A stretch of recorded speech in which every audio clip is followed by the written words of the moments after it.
So last Friday, I talked about this topic.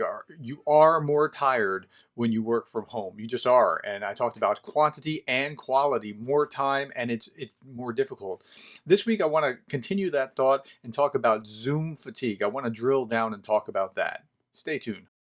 In a world of incompetent bosses, micromanagers, and petty tyrants, you are listening to The Leadersmith. Now, here is your host, Darren Gerdes. Okay, so I want to talk about Zoom fatigue. I started pursuing this last week and just kind of dabbled with it because one article led to another. And this week I started with one by the BBC, which led me to one from a TED Talk, from a Harvard Business Review, Psychology Today. And I'll share two of them. The TED and the Harvard Business Review one are the best.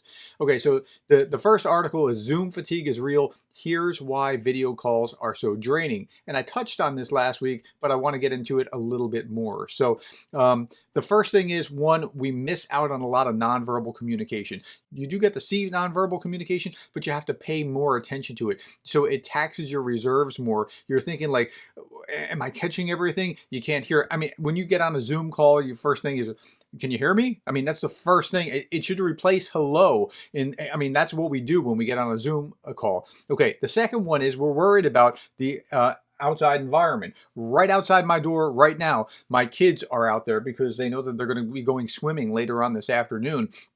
So they're outside my door trying not to make noise. What if the kids come in? We think about this. We're anxious in this workspace. We don't get to relax like we would in regular work. So we're more anxious. We're worried about the kids. We're worried about things like that. A third one was that there's no water cooler catch-ups. I talked about that, I think, last week. You know, we actually need that time with the water cooler. I mean, it's useful. I miss the ritual of getting something to drink, and I mean like tea. I don't mean something to like drink, but getting some tea and walking over to my neighbor right across the hall. His name is Ben Levan. Kicking back on a chair and just shooting the breeze for a little bit to talk about whatever issues are going on.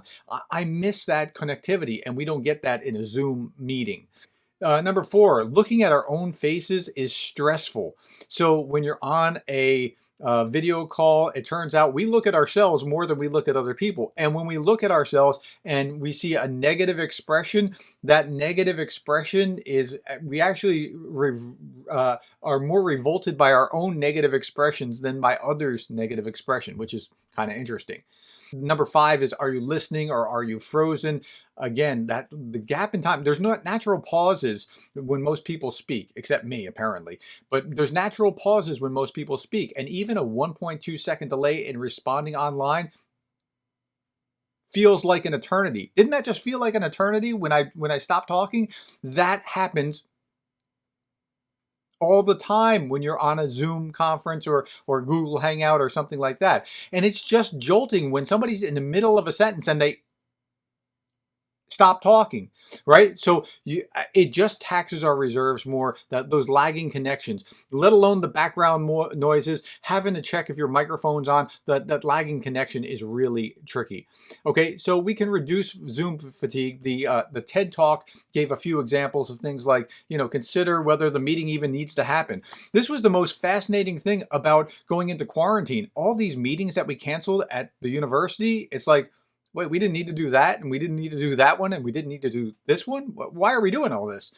But consider whether the meetings need to be canceled. And then another piece of advice was to consider whether the phone is better. Now I'm going to transition over to the other article. The other article was from HBR, Harvard Business Review, and it was titled "How to Combat Zoom Fatigue." By the way, I looked up how many articles there are on Google, and there are 95 million articles that Google will, if you just type in Zoom fatigue, pull up on Zoom fatigue. It's incredible.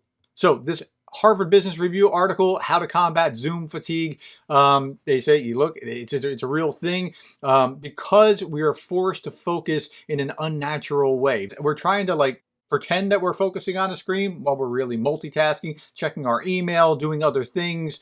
So this our focus is pulled different directions simultaneously, and it's a very, very difficult thing. Beyond trying to figure out how to get, bribe the kids not to disturb us, or tell our loved ones in a newer, nicer way, hey, I'm going to be in this meeting, I can't come do whatever else. So he says this, I want to quote this.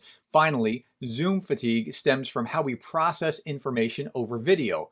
On a video call, the only way to show that we're paying attention is to look at the camera. But in real life, how often do you stand 3 feet from a colleague and stare into their face? Probably never. This is because having to engage in a constant gaze makes us uncomfortable and tired. Okay, so that's what's going on when you're in a Zoom meeting all the time. And honestly, this has been rough. I've spent the last Tuesday, Wednesday, Thursday, and Friday in most of the day Zoom meetings. And we're back to school orientation, and we're doing an online orientation this year where we're just in constant meetings. Now, I had to present, and I had to sit there and listen to other people talk. And at the end of the day, I was so much more tired. There is a legitimate Zoom fatigue. So the HBR article talks about here are a few things that you can do. First, avoid multitasking. And it's a real temptation. When you switch between tasks, you're not as productive as you think you are. You think like you're getting all this done, but all you're doing is switching back and forth, and you are actually less productive.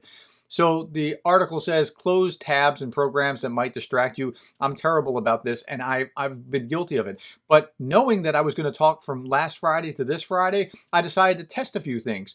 So I did multitask once, and then I didn't multitask another time, and I found it was very different. Okay, number 2, build in breaks. And he talked not about breaks like get up and stretch, although we did build that into the Zoom meetings that we're doing for our faculty orientation. We built in breaks, but they talked about mini breaks. That is, rest your eyes, take it off the screen. Don't just, don't stare at the screen the whole time. Take it off, relax. You need that. I feel like my eyes are tired. My eyes are heavy. So you need some rest. And then give yourself breaks between meetings if that's possible as well. There was another thing, turn off your camera for parts if you can do it. I tested this, and when I turned off the camera, I could just relax, as opposed to just feeling like I'm on stage the entire time. Because other people can see me. When I turned off the camera, I felt like I could relax and focus more. Now, you need to be able to, for other people to have that camera on, but to the degree, like if somebody's doing a presentation and you don't need to be there, maybe you can turn it off. Okay, reduce on-screen stimuli. So they said this, you spend most of the time gazing at your own face. If you can turn off your own face, hiding yourself from view, and on Zoom you can do that, do it. When I turned off my own face, again, I tested this, I can't say I felt more refreshed, but I felt less consumed by the Zoom meeting. So if you can turn off your face, that's fine. By the way, it also says this, quote, if you're on a call with 5 people, you may feel like you're in different rooms at once. So now, at least in Zoom, there's an option where you can turn on the Brady Bunch mode as opposed to seeing one person, and then when somebody else talks, it goes to them, and when somebody else talks, it goes to them. If you can turn on the view where you see everybody at the same time, it's a little less jolting than if you have the setting where one person, then another, then another, then another. Okay, just 3 more pieces of advice. 1, make virtual social events opt-in. That means don't overschedule Zoom calls. Just because you have filled out your calendar before, you don't have to fill it out with more virtual Zoom meetings. And then next, switch to phone calls or email.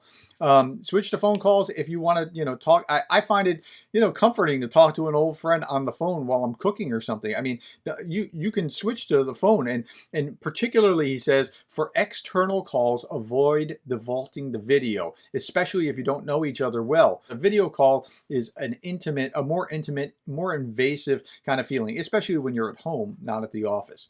Okay, so those are the pieces of advice. Let me add a few other things before we get to the quotation for contemplation. 1, you need real breaks. My daughter pointed this out. She said, before the quarantine, I really wanted to be more on my device, and now I want to be out in public. I want to be out in nature. Right? So we have switched. So go to the park, take the kids swimming, which we're about to do in just a little bit. Do those kinds of things, but you need them more than ever. Exercise, hit your home gym. Do those things now because you need them to counterbalance the Zoom meetings. And just remember that you really do need work-life balance. So you need to think in terms of you need to be your own best advocate for work-life balance. So that brings me to the quotation for contemplation for today. And it's this. Matthew Kelly wrote this, quote, "Work-life balance is not an entitlement or a benefit. Your company cannot give it to you. You have to create it for yourself." And that's never been more true than it is now, because Zoom fatigue is a real thing and you need to know how to limit the damage of Zoom fatigue. Hey, thanks for listening. Talk to you later. Bye-bye.